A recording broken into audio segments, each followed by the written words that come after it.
오늘 보니까요, 우리 순장님들도 나오셨고, 우리 권사님들도 나오셨고, 앞으로 자꾸 권사님들, 또 우리 순장님들, 또 교회의 우리 서리 집사님들, 직분자들 다 나와서 함께 기도하실 수 있길 바랍니다.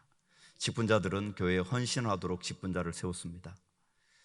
우리 직분자들이 최고로 헌신할 수 있는 방법이 무엇일까요? 가장 먼저 헌신할 수 있는 방법은요, 그것은 기도입니다. 지난 시간 말씀을 드린 것처럼 생각이 드는데요, 먼저 돈으로, 물질로 헌신하려고 하지 마십시오. 기도로 헌신하고, 또한 하나님 말씀 가운데 거하게 되면 필요한 건 하나님께서 채워주시고, 또 그런 은혜로 가야 교회가 건강하게 세워지고 성도님들은 모두 기쁘고 행복한 신앙생활이 될 줄로 믿습니다. 그래서 가장 기본적인 것, 기도부터 헌신하실 수 있기를 바랍니다. 오늘도 우리 성도님들이 기도하실 때 하늘문이 열리고, 우리 교회를 위한 기도 제목, 이 나라 이 민족을 위한 기도 제목, 우리 자녀들을 위한 기도 제목, 또 우리 사랑하는 성도님들을 위한 기도 제목, 하나님께서 응답해 주실 줄 믿습니다. 아멘 하신 분만 응답될 줄로 믿습니다. 그래도 다 응답될 줄 믿습니다. 네, 우리 사랑하는 성도님들, 미국에서 청년 한 사람이 돈을 벌기 위해서 직업을 찾다가 보험 설계사를 하게 되었습니다. 아주 부푼 꿈으로 자신의 능력을 발휘해서 잘할 수 있을 것이라고 생각하고 시작했는데요, 그런데 그때 나라가 큰 위기 속에, 경제 불황의 위기 속에 놓였습니다. 그래서 보험이 잘 안 되는 겁니다. 경제 불황이 오면 있는 보험도 해약하지 않습니까? 그러다가 자신에게 준 달란트가 있는데요, 그게 바로 노래 잘하는 것이었습니다. 그래서 먹고 살아야 되니까요, 술집에 들어가서 노래 부르기 시작했습니다. 아주 호응이 좋습니다. 그래서 먹고 사는데 아주 괜찮게 되었습니다. 그러다 보니까 삶이 엉망이 되었습니다. 술집에 가서 노래하는데 술을 안 먹겠습니까? 또 술을 먹다 보니까 더 삶의 나락으로 떨어지는 거죠. 그런데 이 친구는 교회를 다녔기 때문에 특별히 또 노래를 잘했던 것 같습니다. 그래서요, 이 친구가 술집에서 노래하면서 계속적으로 어쨌든 삶이 충당되다 보니까 자신은 그렇게 안 빠지려고 하는데 시간이 가면 갈수록 자꾸 더 깊이 빠지게 되는 겁니다. 헤어나오지 못하는 것입니다. 그러던 어느 날 술이 조금 취해서 집에 들어갔습니다. 마음이 울적했는지 피아노나 한 곡 치고, 그리고 잠을 자야 되겠다, 그런 생각에 피아노를 치러 올라갔는데 거기에 하나의 메모지를 보게 되었습니다. 그 메모지에선 이런 내용이 적혀 있었습니다. 어머니가 들렸다가 적어놨는데요, 오늘 우리가 찬양을 할 찬양인데 94장입니다.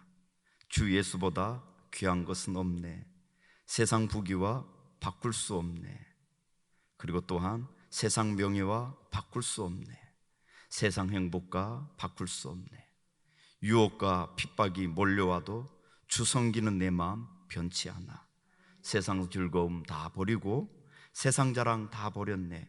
주 예수보다 더 귀한 것 없네. 예수밖에 없네.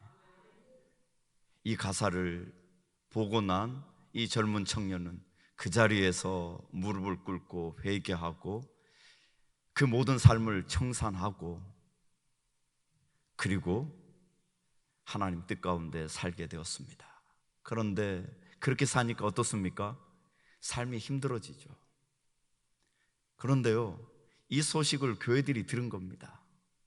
그러니까 교회들이 간증을 해달라고 막 이제 부탁하기 시작한 겁니다. 그래서 간증을 하며 다니면서 술집에 다닐 때보다 더 부유하게, 더 행복하게 살았다라는 겁니다. 그리고 이 찬양이 바로 그 청년과 그 어머니를 통해서 오늘 우리에게 소개되고 있다는 겁니다. 우리 사랑하는 성도님들, 이 땅 가운데 사는 최고의 행복은 주 안에 있는 것입니다. 주 안에 사시는 겁니다. 주 안에서 우리 모든 사랑하는 성도님들이 행복을 느끼시고, 그 안에서 우리가 이 땅에 겪는 모든 것들을 극복하고, 또한 주님 안에서 주님과 동행하면서 진정한 행복을 찾아 나갈 수 있는 그런 우리 모든 성도님들 되실 수 있기를 축원드립니다. 그러면은요, 우리가 주 안에 있을 때 어떤 은혜들이 우리에게 있는지 오늘 본문을 통해서 좀 살펴보려고 합니다. 주 안에 있는 자들에게는요, 먼저 첫 번째로 하나님께서 능력의 오른손으로 붙들어 주십니다.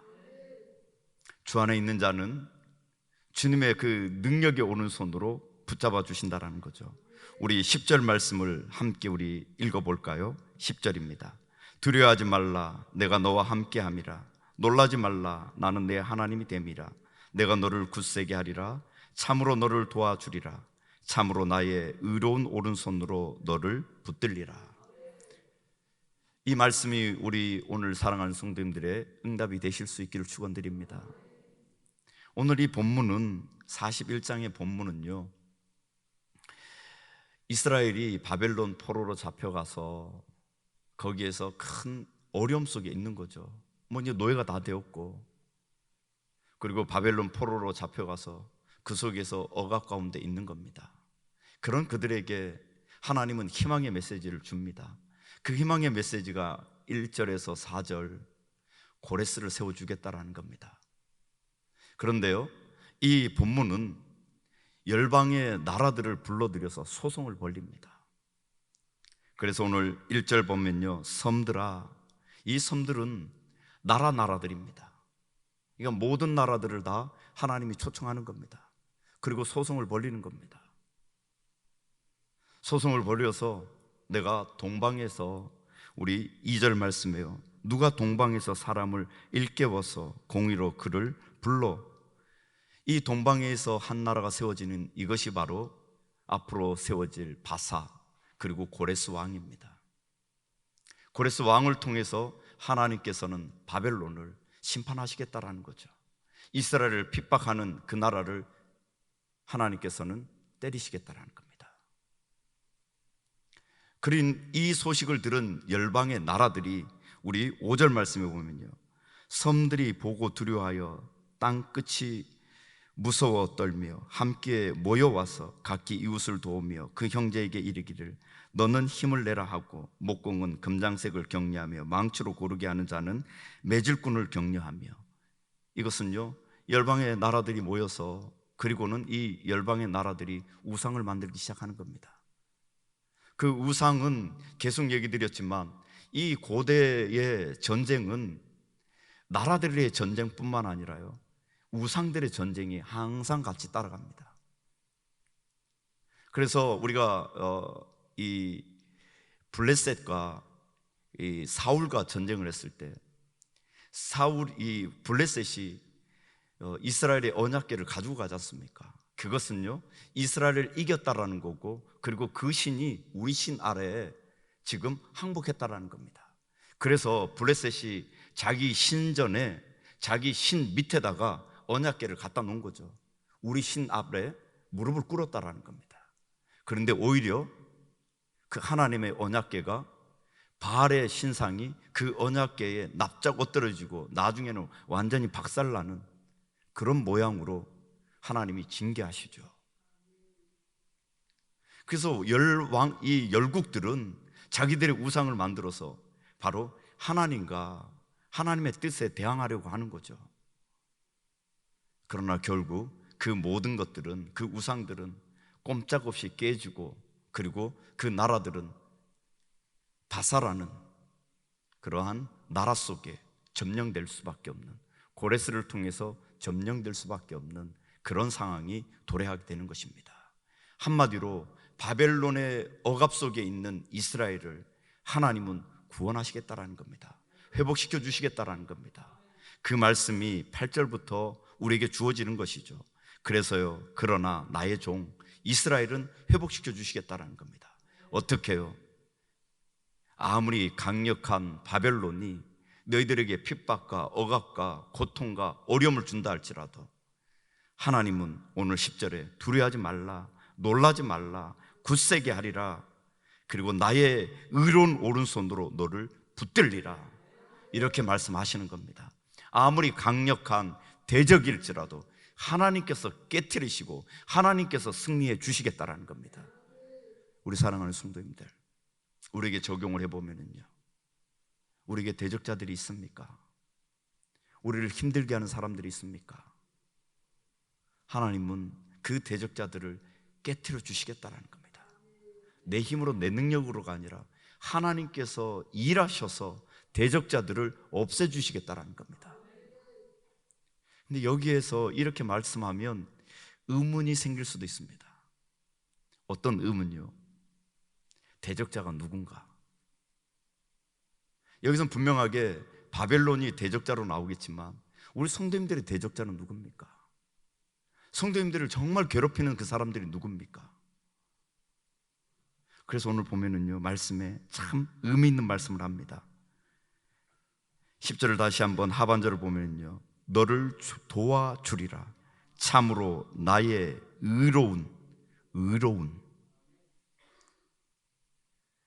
우리는 내가 나를 대항하는 사람이 대적자라고 생각합니다. 그런데요, 때때로 내가 대적자일 수 있습니다. 그러기에 하나님은 의로우신 하나님의 오른손이라고 얘기하는 겁니다. 무조건 대적을 갚아주시고 내 대적에게 일하여 주셔서 그를 물리쳐 주시는 게 아니라 의로우신 하나님께서 그 사건 속에 정말 의로움이 누가 대적자인지 누가 원수인지 하나님께서 분명히 해주시겠다는 겁니다. 그러기에 우리 사랑하는 성도님들, 하나님의 도우심을 받을 수 있는 부분이 뭐죠? 우리가 대적자들과 싸움에서 승리할 수 있는 방법이 뭐죠? 계속 그래서 설명해 드릴 때 내가 하나님 편에 서야 되는 겁니다. 그러면 하나님은 일해 주시거든요. 하나님이 나보다 앞서가셔서 전쟁도 하시고 대적자들에게 그 대적을 물리치시는 그 은혜로운 하나님께서, 그 의로운 하나님께서 일해 주실 것이기 때문입니다. 여기서 또 하나 생각해 볼 것은요, 우리 축구 경기를 합니다. 축구 경기를 하는데 어떤 사람은 골을 넣고는요, 아주 세레머니를, 예수 믿는 사람이 하나님, 내가 공을 넣었습니다, 감사합니다, 하나님의 은혜입니다. 그런데 골키퍼가 예수 믿는 사람입니다. 그러면 그 골키퍼는 어떻게 기도해야 될까요? 바로 하나님은 그러기에 의로운 하나님이십니다. 그리고 예수 믿는 우리끼리는요, 그런 경쟁, 그런 싸움 하시면 안 됩니다. 그래서 제가 지난번에도 한번 소개해드린 것 같은데요, 제가 아는 교회, 어떤 교회는요, 경쟁할 수 있는 운동 자체도 안 합니다. 축구, 농구, 배구 같이 편을 나눠가지고, 다 예수 믿는데 같이 편을 나눠가지고 그리고 운동을 하는 것, 그거 자체도 안 합니다. 왜냐하면요, 경쟁을 부추겨서 잘못된 우리의 마음들을 독려할 수 있기 때문에 그런 일 자체도 안 한다라는 겁니다. 그러나 우리 사랑하는 성도님들, 내가 하나님 편에 서 있고 하나님 뜻 가운데 서 있고 어떤 불이익을 당하고 어떤 어려움을 당하고 어떤 고난을 당하고 바벨론 아래서 종으로서 핍박과 고통과 아픔과 눈물로 애굽의 그늘 아래서 이스라엘 백성들이 너무 고난받고 박해받으니까 하나님 앞에 기도합니다. 그때 하나님은 그 이스라엘 백성들의 기도를 들으시고 그 기도를 응답하시는 거죠. 어찌 종인 이스라엘이 애굽을 이길 수 있겠습니까? 반란을 일으킨다 한들 소수민족이 어떻게 주된 주류인 애굽을 뒤집어 엎을 수 있겠습니까? 그러나 하나님이 일하셔서, 하나님의 열심히 작동하셔서 애굽의 모든 것들을 꺾고, 하나님이 내가 진짜 왕이고 이스라엘이 그 하나님의 백성임을 선포하고 나오지 않았습니까? 애굽이, 그리고 바벨론이 이스라엘을, 하나님의 백성을 막는다 할지라도, 그보다 더 큰 나라 로마가 이스라엘 백성을 막는다 할지라도 하나님은 그 나라를 이기시고 능히 이기시는 그 하나님이심을 믿으실 수 있기를 축원드립니다. 그래 가만히 묵상을 해보니까요, 애굽, 바벨론, 로마, 이 큰 역사의 나라 속에, 대제국 속에 하나님은 늘 하나님의 자녀들을 그 나라 속에서 세워나가셨습니다. 그러면 오늘날은 어떤 제국이 있을까요? 가만히 생각을 해보니까요, 이젠 제국이 아닙니다. 전 세계가 하나가 되었습니다. 이 세상에, 전 세계가 하나 된 이 세상의 가치 속에, 세상적 가치 속에 기독교가 함몰되고 있다는 겁니다. 하나님은 그 속에서 우리를 건져내실 겁니다. 그러면 이런 세상 속에, 그러면 우리는 어떻게 살아가야 되죠? 이 세상 속에서도 여전히 우리는 하나님 편에 서야 되는 겁니다. 하나님 편과 세상, 그 어떤 것 가운데 우리를 세상 쪽으로 마음이 가고 마음이 쏠린다 할지라도 우리는 어느 편에 서야 된다고요? 하나님 편에 서기만 하면. 그리고 내가 때때로 세상의 가치관, 세상의 문화, 여기에 마음이 쏠려서 글로 갈 수도 있습니다. 그러나 돌이키기만 하면, 하나님 앞에 용서를 구하고 도와달라고 하나님 앞에 간구하면 하나님의 그 능하신 손이 우리를 끌어안으셔서, 우리를 잡으셔서 주님 안에 거할 수 있는 그 은혜를 우리 모두에게 주실 줄 믿습니다. 이 세상에 어떤 큰 것이라도, 바벨론과 같이 큰 어떤 것이 우리 앞에 놓인다 할지라도, 그것이 물질적인 이 세상적인 가치관이 나를 막아선다 할지라도, 우리 이번 주일 설교처럼 그보다 더 크신 분, 그분이 누구십니까? 하나님 아니십니까? 문제보다 더 크시고 우리의 환경보다 더 크신 우리 하나님이 계시기에 우리는 그 하나님 바라보고 그 하나님 편에 서기만 하면 우리는 어떤 상황 속에서도 승리하고 이길 수 있는 것입니다. 그러기에 우리는 늘 하나님 편에 서실 수 있는 그런 우리 모든 성도님들 되실 수 있기를 축원드립니다. 두 번째로는요, 주님 안에 거하면 두 번째는 천하무적이 됩니다. 표현을 제가 그렇게 했는데요, 오늘 말씀 14절 말씀입니다. 14절에 이렇게 말씀하고 있습니다. 버러지 같은 너 야곱아. 이 버러지를 이렇게도 번역을 하더라고요. 지렁이 같은 너 야곱아. 버러지 같은 너 이스라엘아, 너 유다야. 우리를 향해서는 버러지 같은 성도들아, 이렇게 말씀할 수도 있습니다. 그러면서 우리에게 말씀하시기를요, 너희 이스라엘 사람들아 두려워하지 말라. 나 여호와가 말하노니 내가 너를 도울 것이라. 내 구속자는 이스라엘의 거룩한 이인이라. 보라, 내가 너를 이가 날카로운 새 타작기로 삼으리니 너가 산들을 쳐서 부수기를 만들 것이며 작은 산들을 겨같이 만들 것이라. 산을 쳐서 부스러기를 만들고 작은 산, 이 작은 산은 언덕입니다. 그 언덕을 겨같이 만들 것이라는 겁니다. 누가 그렇습니까? 하나님의 자녀를 통해서요. 버러지 같은 이스라엘 너희들아, 너희들을 그렇게 해주시겠다라는 겁니다. 바로 이 산들 그리고 언덕, 이것은요 바벨론을 의미하기도 합니다. 그리고 더 나가서 이 세대의 가치관을 말씀할 수도 있습니다. 거기에 물들어서 우리가 빠져나오지 못하는 그 큰 산, 그 어떤 것이라도 하나님은 부서뜨릴 수 있다는 겁니다. 그 자리에 우리를 초청하고 있는 겁니다. 버러지 같은 너희들을, 버러지 같은 너, 나, 그러나 너를 통해서 큰 태산도 바벨론도 무너뜨리시겠다라는 겁니다. 부서뜨리겠다라는 겁니다. 겨같이 만드시겠다라는 겁니다. 우리 사랑하는 성도님들, 우리 눈앞에 보이는 여기서 바벨론뿐만 아니라 이 세상적 가치관, 내가 물들어서 내 힘으로 내 능력으로 벗어날 수 없는, 그래서 그 문제 앞에 또한 그 상황 속에 나를 보면 나를 어떻게 평가합니까? 내가 왜 이렇지?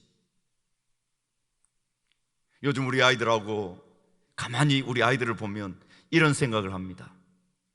인터넷, 계속 얘기 드렸지만 인터넷, 그리고 또한 핸드폰.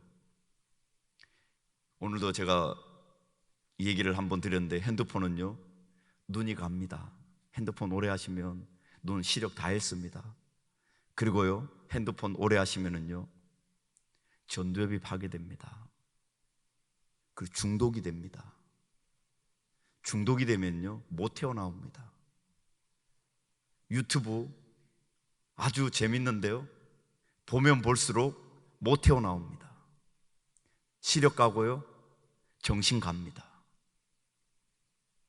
정신이 가는 게 뭐냐면요, 이 전두엽이 여기에 있거든요. 이게 가버립니다. 그래서 아이들에게, 얘야 인터넷에 유튜브에 중독이 되면 전두엽이 파괴돼. 아무리 얘기해도 중독됐으니까 잘 헤어나오지를 못하는 겁니다. 그는 본인을 향해서 뭐라고 생각하죠? 나는 버러지 같아.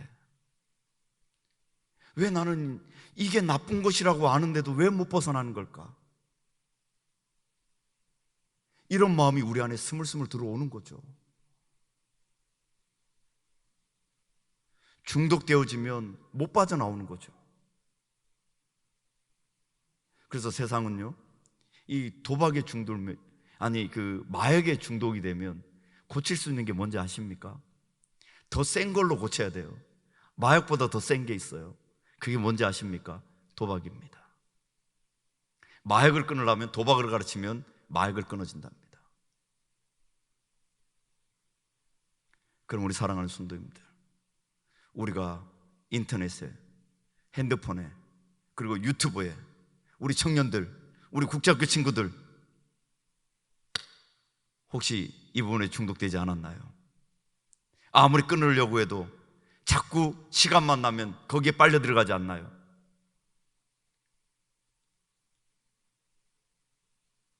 우리 친구들 전두엽이 파괴된다니까요.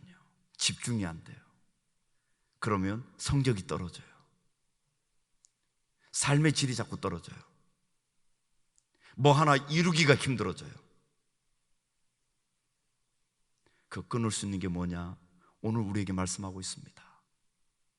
그게 아무리 태산과 같아도, 그런 내가 버러지 같은 그런 느낌이 들어도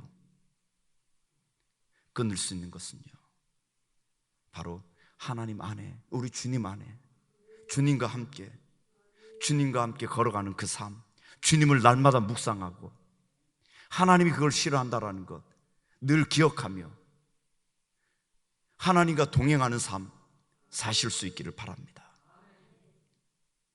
하나님을 놓치지 마십시오. 하나님을 놓치면 또 내가 언제 그랬나 그 속에 또 들어가 있습니다. 그러나 하나님을 생각하고 기도하고 말씀 보면은요, 깨졌던 전두엽이 회복이 됩니다. 기도를 깊이 하면 전두엽이 회복이 됩니다. 찬양을 열심히 찬양을 부르면 전두엽이 회복이 됩니다.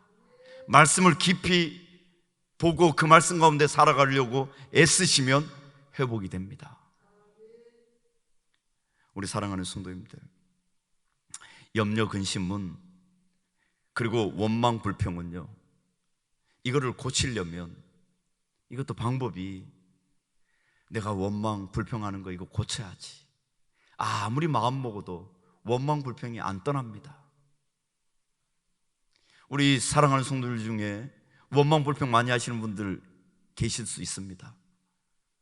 어떤 사건을 보면 감사보다 원망, 불평이 먼저 나오시는 분들이 있습니다. 그 고치는 방법을 가르쳐 드릴게요. 그것은요, 그거보다 더 큰 걸로 중독이 돼야 됩니다. 감사로 중독이 되면 됩니다. 어떤 일이 벌어지면 원망, 불평이 아니라 원망, 불평이 나오려 하면 입을 탁 막으십시오. 그리고 그 자리에서 감사하십시오. 그리고 그 자리에서 찬양하십시오. 그러면 어느 순간 내 입에서는요, 원망, 불평이 사라지고 감사와 찬양이 나올 줄로 믿습니다. 그러면 그 인생은, 지금은 하루하루를 지날 때 하루하루의 변화는 얼마 되지 않는 것처럼 보이지만요, 1년이 되고 5년이 되고 10년이 되면 그 인생은, 그 목적지가 완전히 달라집니다. 우리 사랑하는 성도님들, 중독되어서, 또한 이 세상의 가치 가운데 묶여서 헤어나오지 못하는 그 어떤 것이라도 주님 안에 있으면 주님께서 우리에게 그 모든 것들을 부스러뜨릴 수 있는 그 은혜와 능력을 우리에게 주셔서 그 모든 것 가운데 자유할 수 있는 그런 은혜를 우리 모든 사랑하는 성도님들에게 부어주실 줄 믿습니다. 그러기에 하나님이 원하시지 않는 것, 거기에 내가 물들어 있고 거기에서 헤어나오지 못하는 무엇인가가 있다면, 그렇다면 더욱더 우리 주님을 의지하실 수 있길 바랍니다. 주님의 도우심을 바라실 수 있길 바랍니다. 주님 안에 거하실 수 있길 바랍니다. 주님과 함께 동행하실 수 있길 바랍니다. 주님을 날마다 묵상하실 수 있길 바랍니다. 그럴 때 그 자리에서 나오실 수가 있습니다. 세 번째로는요, 우리 주님 안에 거하면 황무지가 옥토가 됩니다. 오늘 17절 말씀에 보니까요, 우리 17절 18절 보면, 가난하고 가난한 자가 물을 구하되 물이 없어서 갈증으로 그들의 혀가 마를 때에 나 여호와가 그들에게 응답하겠고 나 이스라엘의 하나님이 그들을 버리지 아니할 것이라. 내가 헐벗은 산에 강을 내며 골짜기 가운데 샘이 나게 하며 광야가 못이 되게 하며 마른 땅이 샘 근원이 되게 할 것이며, 내가 광야에는 백향목과 시띠나무와 화석류와 들감나무를 심고 사막에는 잣나무와 소나무와 향유목을 함께 두리니. 황무지, 사막에 하나님께서 나무를 심어서 그곳에 황무지가 아니라 무엇이요? 옥토가 되게 하시겠다라는 겁니다. 우리 사랑하는 성도님들, 혹시 우리 인생이 너무 황무지처럼 황폐화되어지진 않았습니까? 혹시 내 인생 안에, 내 안에, 내 마음판들이 너무 황량하지 않습니까? 또한 가정이 예수 안에 있는데 가정이 너무 황무하지 않습니까? 황폐되어 있지 않습니까? 오늘 우리 주님은 이렇게 말씀하십니다. 우리 하나님은 이렇게 말씀하십니다. 아무리 황폐되어져 있고 사막과 같은 너, 가족, 공동체 어떤 것이라도 하나님 안에 거하면, 하나님의 말씀이 흘러가면, 성령의 그 은혜가 흘러가면 그 속에 생수가 흐를 것이고 그 속에서 생명들이 꿈틀꿈틀거리며 솟아날 것이고 그 황무지가 옥토가 되고 살림이 되는 그런 은혜로 하나님께서는 채워주실 것을 말씀하고 계십니다. 오늘날 가정들이 너무 많이 파괴되었고 너무 많이 힘들고 어려운 가정들이 있습니다. 그러나 그 속에 하나님의 말씀이 들어가고 성령의 은혜가 흘러 들어가면 우리 에스겔 47장 말씀처럼 성전에서 하나님의 말씀이 생명의 성령의 능력이 졸졸졸졸 거리며 조금씩 흘러나오지만 그것이 흘러가면 갈수록 무릎이 되고 허리가 되고 바다가 되어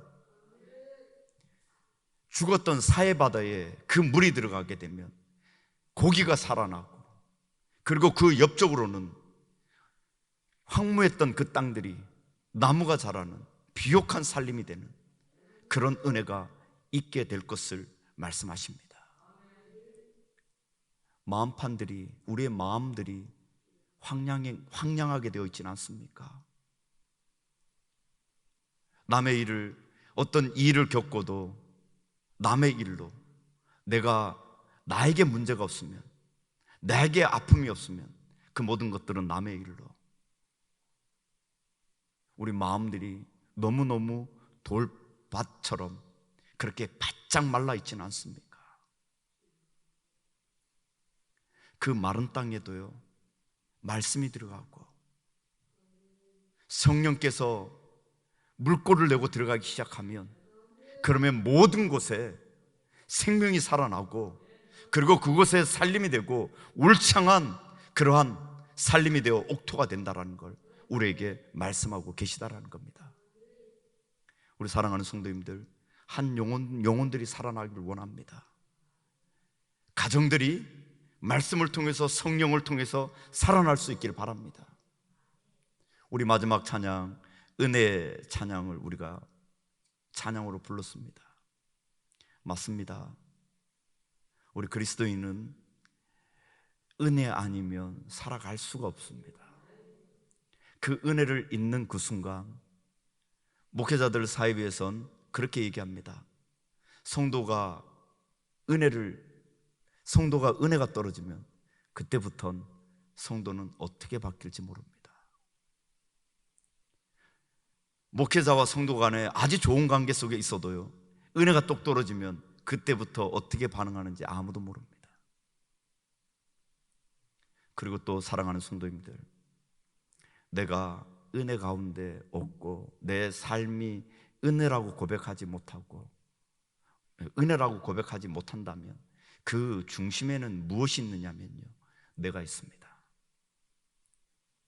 하나님의 은혜입니다를 고백하지 않는 사람은 그 중심에 내가 있습니다. 그러면 그때부터 신앙생활은 거칠어집니다.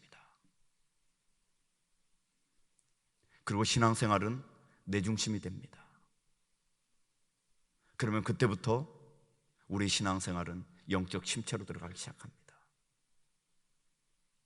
우리 그리스도인들은 처음부터 마지막까지 구원도 하나님의 은혜요, 마지막 주님께 가는 것도 하나님의 은혜요, 모든 것이 하나님의 은혜입니다. 내가 오늘 있는 것도 살아가는 것도 숨 쉬는 것도 하나님의 은혜입니다. 이 은혜를 놓치면은요 다른 사람들이 다 힘들어집니다. 그러기에 성도는 은혜 받기에 정말 열심을 다해야 됩니다. 내가 은혜가 있으면 다른 사람들이 삽니다. 그래서 공동체는 은혜의 물줄기가 흘러가야 됩니다. 우리 모두는 은혜 가운데 함께 어우러져야 됩니다. 너도 은혜 받고 나도 은혜 받고. 그런데 이 은혜는요 신기한 게 내가 은혜를 받으면 다른 사람들에게 전해진다라는 겁니다. 흘러간다라는 겁니다. 덮여진다라는 겁니다. 다른 사람들이 조금 모나고 어렵고 힘들다 할지라도 내가 은혜 속에 있으면 그 은혜가 그를 삼켜버립니다. 그런데요 이 은혜가 작으면요 오히려 당할 수도 있습니다. 그러면 공동체가 거칠어집니다. 그럼 공동체가 자꾸 목소리가 높아집니다. 그러기 공동체는 하나님의 은혜로, 하나님의 말씀 가운데 성령의 충만한 은혜로 채워주셔야 됩니다. 오늘 하나님, 우리 주님 안에 있을 때 그 은혜로 채워주신다라고, 성령으로 채워주신다라고, 말씀으로 채워주신다라고, 그 은혜가 우리 공동체를 하나님이 기뻐하시는 공동체로 세워주실 거고, 그 속에서 생명들을 움직이고 태동하는 그런 은혜로 우리 공동체를 세워주실 줄로 믿습니다. 그리고 각박한 내 마음, 내 마음판, 여기에 옥토로 변화시켜 주실 줄 믿습니다. 그럴 때요, 내 안에 있는 여러 가지 어려움들, 힘든 상황, 그 모든 것들이, 그 은혜가 다 우리 안에 있는 그 어려운 모든 것들을 다 적셔서 그 속에서 생명을, 내 마음밭에 생명을 뿌려 정말 하나님 앞에 귀하게 쓰임받는 존재들로, 하나님의 백성들로, 우리가 버러지처럼 지렁이처럼 하나의 미물처럼 보이지만 그를 통해서, 우리를 통해서 하나님의 나라의 거인들로 사용하시고 역사하신다라는 겁니다. 제자들은 다 그런 자리에 있었습니다. 그러나 그들을 통해서 오늘날 이런 역사가 있지 않았습니까? 우리 사랑하는 성도님들을 통해서, 우리 모두를 통해서 하나님은 일하시기를 원합니다. 그리고 우리가 회복되기를 원하십니다. 그리고 우리 공동체를 통해서 하나님은 일하시기를 원합니다. 이 양산 지역에 생명의 역사가 흘러가는 교회가 세워지기를 원하십니다. 그 자리에 속에서 우리 각자가 은혜를 받아야 되고, 그 은혜 속에 이 양산, 우리 공동체를 세워야 되고, 이 공동체를 통해서 양산을 세워나가고, 양산 속에 정말 생명의 역사들을 구동해낼 수 있는 그런 우리 삼양교회가 되어져야 될 줄로 믿습니다. 그런 우리 교회 될 수 있도록 우리 모두가 은혜 충만하실 수 있기를 축원드립니다. 기도하겠습니다.